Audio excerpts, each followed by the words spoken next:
오늘 말씀은 고린도전서 3장 16절에 있는 말씀을 가지고 너희도 그러하니라 라는 제목으로 말씀을 전하고자 합니다. 일반 사람들과 그리스도인들은 구별되어 있습니다. 쉽게 말씀드린다면 예수 믿는 사람과 예수 믿지 않는 사람은 엄연히 다르다는 얘기입니다. 그러면 어떤 것에서부터 다를까요? 행동이 다르고 언어가 다르고 생각이 다르고 자세가 다릅니다. 행동을 해도 그리스도인답게 행동을 하고 말을 내뱉어도 조화가 있고 아름다운 언어가 되게 하고, 그리고 뿐만 아니라 생각과 자세가 희생적인 생각으로 바꿔지게 됩니다. 이렇게 그리스도인은 예수 믿지 않는 사람과 구별되어 있어야 하고, 구별되어 있는 삶으로 되어야 진짜 그리스도인이 되는 것이죠.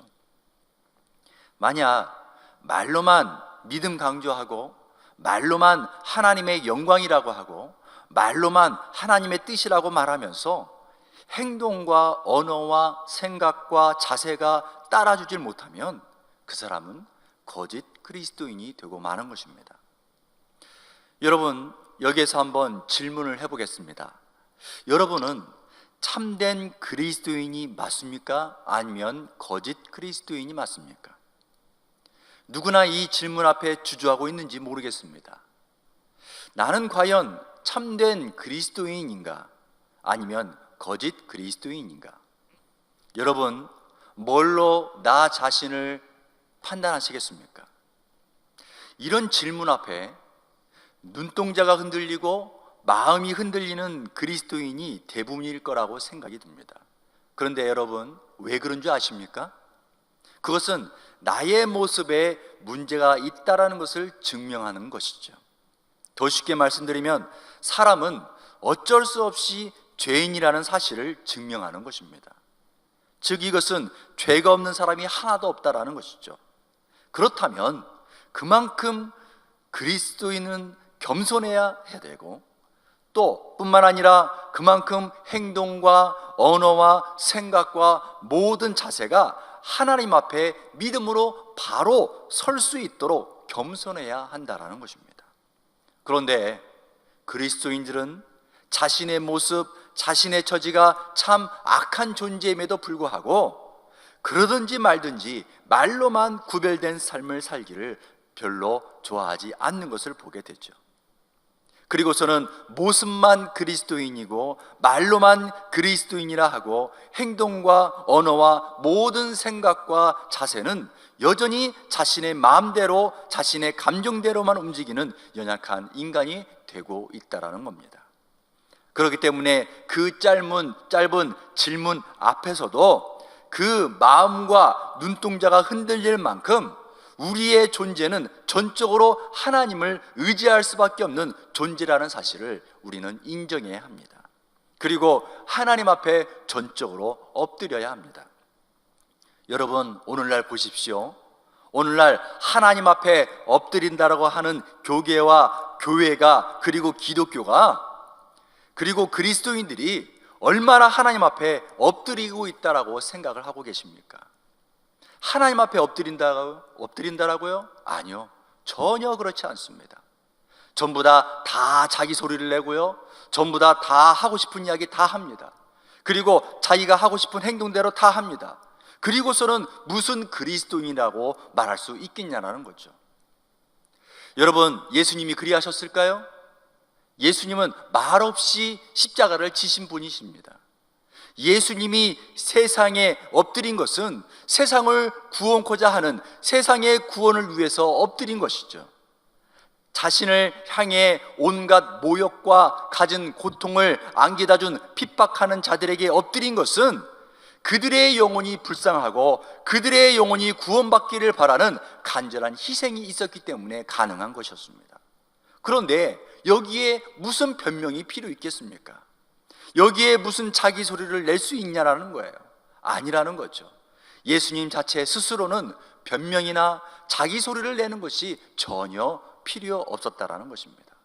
그런데 요즘 그리스도인들을 보게 되면 예수님은 십자가 지셨으니 나는 내 소리를 내겠습니다라고 하면서 자기 멋대로 하는 신앙인들이 많이 있습니다.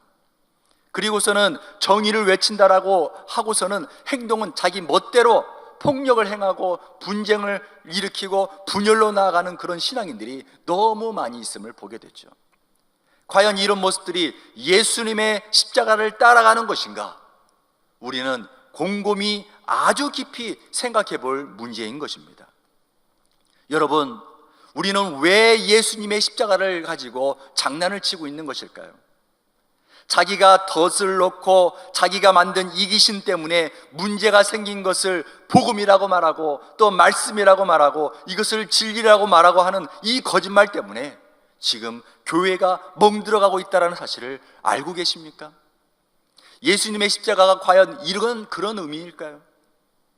여러분, 교회에서도 일할 때도 가만히 보면 소리들이 많으면 교회가 온전히 세워질 수가 없습니다. 교회는 민주주의가 아닙니다. 교회는 신본주의입니다.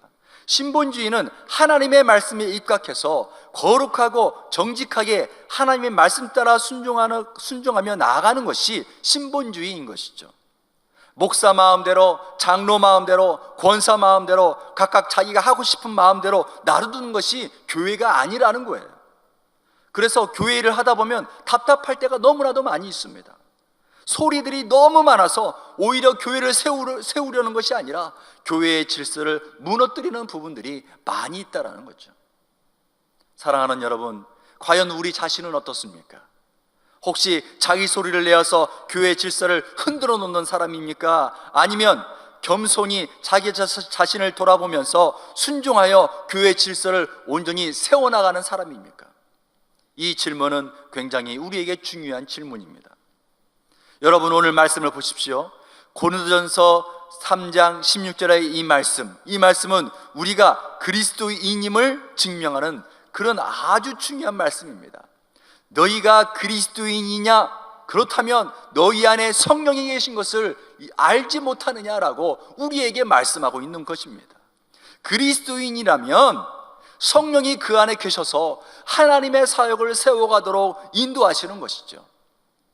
개인과 개인을 세우고 공동체를 세우고 그리고 교회를 세우고 더 나아가서 기독교를 세우는 아주 중요한 말씀입니다.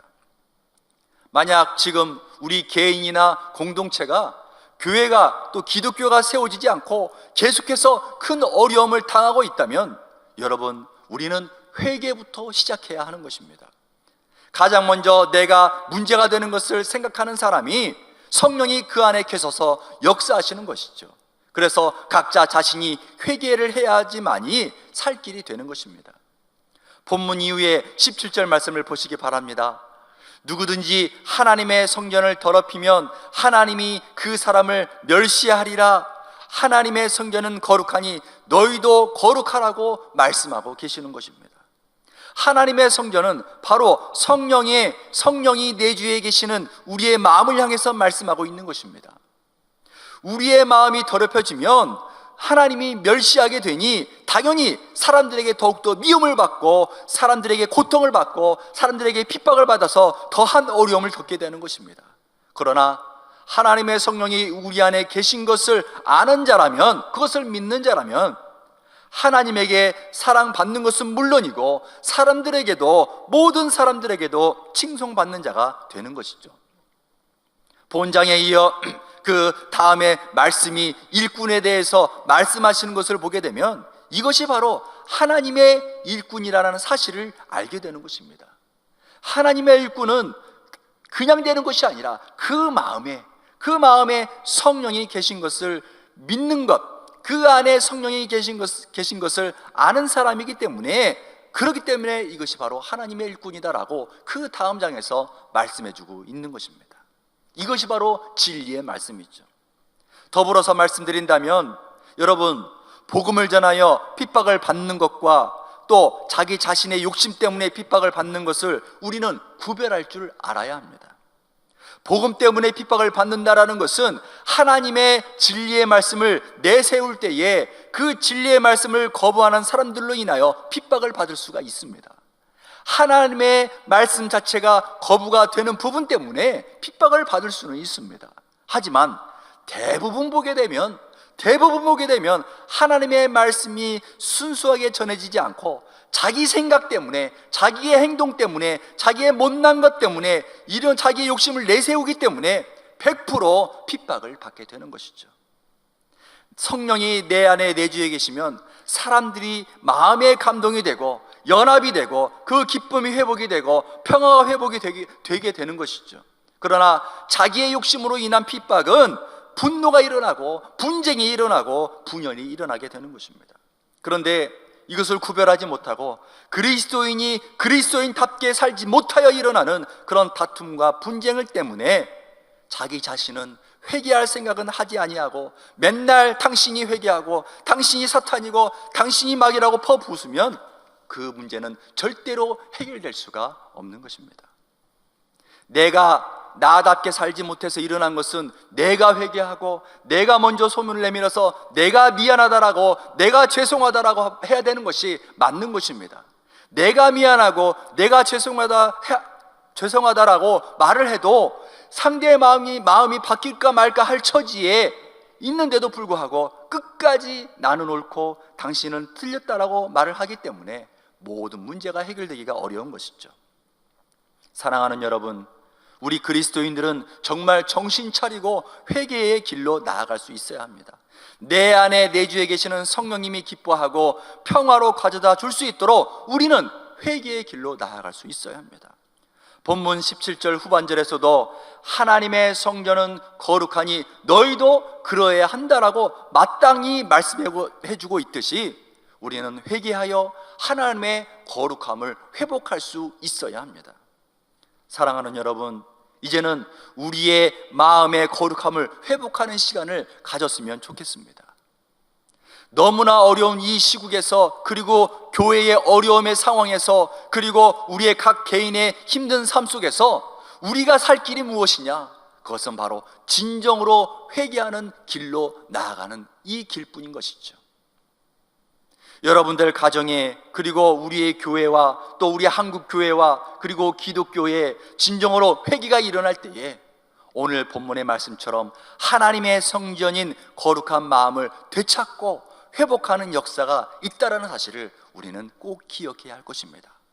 이것을 기억하면서 오늘도 내 마음을 진정으로 회개하고, 그리고 말씀을 통해서 내 마음을 깨끗하게 하고, 그리고 주님 앞에 말씀을 통해서 따라 순종하며 나아갈 때에 우리의 마음이 회복되고 기쁨으로 회복되어져서 하나님의 영광을 드러내는 귀한 은혜가 있기를 간절히 주님의 이름으로 축원합니다. 살아계신 하나님, 오늘 말씀을 통하여 참으로 회개의 은혜가 우리의 마음 가운데 있기를 간절히 소원합니다. 그리하여 성령이 내주에 계시는 거룩한 마음으로 회복될 수 있도록 인도하여 주시옵소서. 나의 소리를 내기보다 예수님처럼 묵묵히 십자가의 길을 걸어갈 수 있는 그리스도인이 되게 하여 주옵시고 교회가 되게 하여 주옵소서. 결국 그리스도인이 그리스도인답게 살지 못하여 일어나는 분노와 분쟁과 분열의 세대로 어려움을 겪고 있는 이 시국에 다시 한번 성령님께서 임재하여 주셔서 모두가 회개하는 마음으로 돌이켜서 참 그리스도인을 회복할 수 있도록 하시며 주님이 주시는 참 평화를 경험할 수 있도록 인도하여 주시옵소서. 지금은 우리 주 예수 그리스도의 은혜와 하나님의 크신 사랑과 성령님의 인도하심이 그리스도인답게 살아가도록 겸손히 주님의 십자가를 따라서 걸어가기를 소망하는 성도들 위해, 그리고 교회 위에, 그리고 기독교 위에 영원토록 함께 계실지어다. 아멘.